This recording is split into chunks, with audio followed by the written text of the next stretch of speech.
What if the thing that broke you wasn't a punishment, but medicine for your heart? I know it sounds strange, but hear me out. You give everything to someone, or to a job, or to a dream, and then one day it's just gone. You're lying there staring at the ceiling, thinking, why would God let this happen to me? It doesn't feel like a lesson, it doesn't feel like growth, it just hurts. But what if that same loss was actually something God sent to heal you? A kind of medicine you never asked for, but really needed. To show you how that could be true, let me tell you a story about a powerful king, a fragile slave girl, and a strange doctor whose cure looked cruel at first, but in the end turned out to be pure mercy. A long time ago, in a loud, crowded city full of markets and voices, there was a king. On the outside, he had everything people chase: armies, gold, land, respect. When he spoke, people listened. When he gave an order, the whole world seemed to move. But inside, he was still a little empty. His palace was big, but his heart was lonely. One day, he was riding through the city with his soldiers. Dust in the air, kids running between stalls, sellers shouting prices, everyone busy trying to survive. And then he saw her. In one corner of the market, a young slave girl was being sold. Her clothes were simple, her face was tired, but her eyes had a soft, deep beauty that made the king forget everything else for a moment. The guards, the noise, the power, all of it faded, and it was just him and those eyes. Without bargaining, without thinking twice, he bought her and took her back to the palace. From that day, she wasn't just another servant. She became his favorite, the one he wanted near him all the time.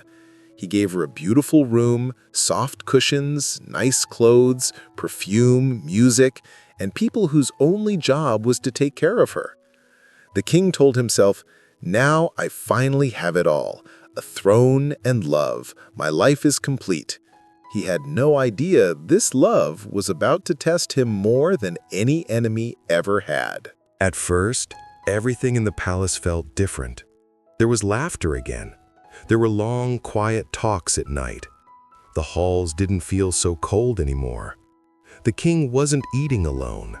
There were 2 plates on the table now, 2 sets of footsteps in the halls. Her presence filled up the empty spaces in his life. But slowly, something started to change. The king noticed her face looked a little pale. Her smile didn't feel as real. She seemed tired in a way that sleep didn't fix. She ate less. She laughed less. Day by day, that warm energy around her faded a little more. He kept telling himself, "It's nothing, she'll be fine. She just needs time." But that time passed, and she didn't get better. She grew thinner, quieter, weaker. Her body was there in his beautiful palace, but it felt like her soul was drifting far away. You know that feeling when you look at someone you love and you just know they're not okay, but you have no idea what to do about it? That's exactly where the king found himself. And the fear growing in his chest was something even a king couldn't control. Terrified of losing her, the king sent messengers all over his kingdom. "Bring me the best doctors," he said, "the most skilled, the most educated. Whoever heals her will be rewarded more than they can imagine." Soon the palace was full of physicians in fine robes, carrying books, tools, and boxes of medicine. They checked her pulse, her eyes, her tongue. They argued with each other, wrote long prescriptions, changed her food, tried different treatments, and proudly explained their plans. For a while, each one said, "My treatment is helping." But the truth was, she was only getting worse. Her skin turned whiter, her hands got colder, her voice got softer. She looked like a candle that had almost burned all the way down. In the end, even the doctors dropped their pride and said, "Your Majesty, we've done everything we know how to do. We don't understand this illness." Think about that. A man who could move armies with a word couldn't do anything for one girl he loved. He had power over thousands of lives, but not over the one life that mattered most to him. Maybe you've hit a wall like that too. You're usually the one who fixes things, the strong one. But then something comes into your life that you just can't fix. No money, no intelligence, no effort changes it. That's exactly the wall the king was standing in front of. That night, the palace felt heavier than usual. No music, no parties, no laughter leaking out from behind doors. Just quiet. The king left his throne room and walked down a long, empty hall into a small, simple room with nothing in it except a prayer mat on the floor. The man everyone feared and respected dropped to his knees and finally stopped pretending to be strong. He cried.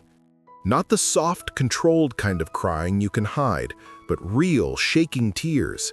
His royal robe soaked them up as he whispered, "God, you're the real doctor. These physicians are just tools in your hand. I thought I had power, but now I see I have nothing. The one I love is dying in front of me, and there is nothing I can do. Please, send me a healer from you, someone who can see what we can't see and fix what's truly broken." He kept crying until he had no energy left and fell asleep right there on the mat. In his sleep, he saw a man.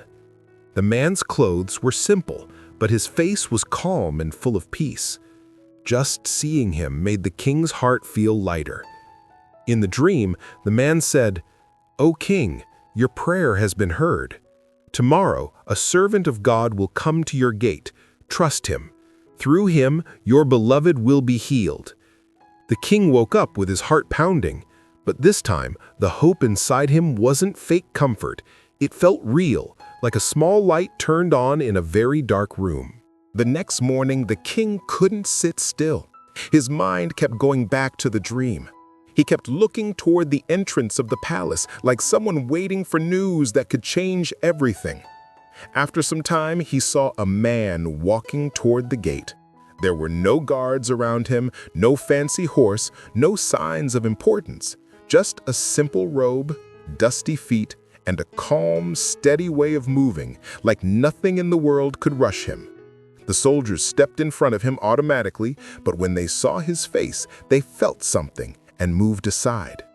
When this man was brought before the king took one look and froze. It was the same face from his dream. In that moment, he didn't care about his throne or his pride. He got down from his seat, took the man's hand and said, "You were sent to me. I know it. I've tried everything. Every doctor has failed. From now on, I'll do whatever you say. My beloved is dying. Please help her." This man wasn't just a normal doctor. He was more like a doctor of hearts, someone who could see the sickness that hides behind our words and inside our chest. The physician listened calmly and then said, "First, I need one thing. Clear her room. No relatives, no servants, no friends. I need to be alone with her." The king agreed. The room was emptied. The door was closed. Inside, there were only two people now, the weak girl and the quiet doctor. He sat down beside her, not rushing, not pulling out tools or bottles. He gently took her wrist, felt her pulse, and started talking to her in a soft, kind voice. "Tell me," he asked, "where are you from?" As she answered, he began naming different cities one by one, watching her pulse each time. "Were you born here, in this city?" Her pulse didn't change. "Maybe you're from another town?" Still nothing. He kept going, city after city, until he said, "Samarkand." The moment that name left his lips, her pulse jumped. Her breathing changed. A bit of color came back into her face. The doctor's eyes narrowed slightly. He'd found something. He started naming neighborhoods inside Samarkand. At one specific area, her pulse sped up again. Finally, in a very gentle voice, he asked, "In that place, who did you love?" Her eyes filled with tears. Her body shook. She couldn't keep the truth locked inside anymore. With a trembling voice, she said, "There was a goldsmith. I loved him. They took me away from him and sold me here. Since then, my soul hasn't had any rest. And in that moment, the real problem finally showed itself. Her body was weak, yes, but the deepest sickness was in her heart. The physician went back to the king, but he didn't repeat all of her private words. He just said, "Her cure depends on one thing. We need to bring a certain man from Samarkand. If you want her to live, we need him here." Stop and feel that for a second. You're the king. You love this girl more than anything. And now you're being told that to save her life, you have to bring the man she actually loves into your own palace. That's not just a medical decision. That's like cutting right through your pride. Most people in his place would have said no, but the king, already broken and humbled, didn't argue. "Tell me who he is," he said. "I'll send my fastest men tonight." So he did. Messengers rode to Samarkand, found the goldsmith, and gave him a royal message. "The king wants to see you. You'll be honored at his court." The goldsmith agreed to come, probably feeling proud and curious that a king even knew his name. When he arrived at the palace and walked into the room, the girl saw him, and it was like a switch flipped inside her. Her face lit up. Her eyes came alive. She started eating again, talking, smiling. Day by day, she grew stronger. From the outside, it looked like the perfect love story. The girl reunited with her beloved, her illness fading away, and the king allowing all of it, even though every moment probably hurt him. He just watched and trusted the strange doctor he'd begged God to send. But this is the point where the story starts to feel uncomfortable, and it's meant to. For a while, everything seemed good. The girl and the goldsmith laughed together, remembered old days, and made new plans. The king kept his distance, carrying his pain quietly, like a weight under his clothes. Then, without any big announcement, the physician began a different kind of treatment. Not for the girl this time, but for the goldsmith. He started giving him small doses of a certain medicine. It didn't kill him on the spot. It worked slowly, quietly, almost in the background. At first, the goldsmith just felt a little tired, then more tired. His skin lost its glow. His eyes lost their spark. His body grew weaker and thinner. The man who once looked strong, bright, and attractive slowly began to look worn out and ordinary. The girl stayed close to him, caring for him, loving him. But inside her something was changing. As his outer shine faded, her wild obsession started to loosen its grip. The spell broke. She began to see him as he really was, not as a perfect hero or a dream, but as a human being with weaknesses and limits. Her love became less desperate, less blind. Eventually, the goldsmith grew very weak, and one day, he died. She cried. Of course she did. She felt the loss deeply, but it wasn't the same "my life is over, I can't go on" grief she had before. In a strange way, the real breaking had already happened in her heart long before his body left this world. Over time, the storm inside her began to calm down, and when she looked around with clearer eyes, she saw the king differently. The man who had sacrificed his pride, his comfort, and his control for her. The one who had prayed for her and stayed when every doctor said, "We can't help." Her heart, now a little freer and wiser, slowly turned toward him with a quieter, steadier kind of love. And the king wasn't the same either. His love had been burned and softened through all this. It wasn't just possessive or selfish anymore. It was humbler.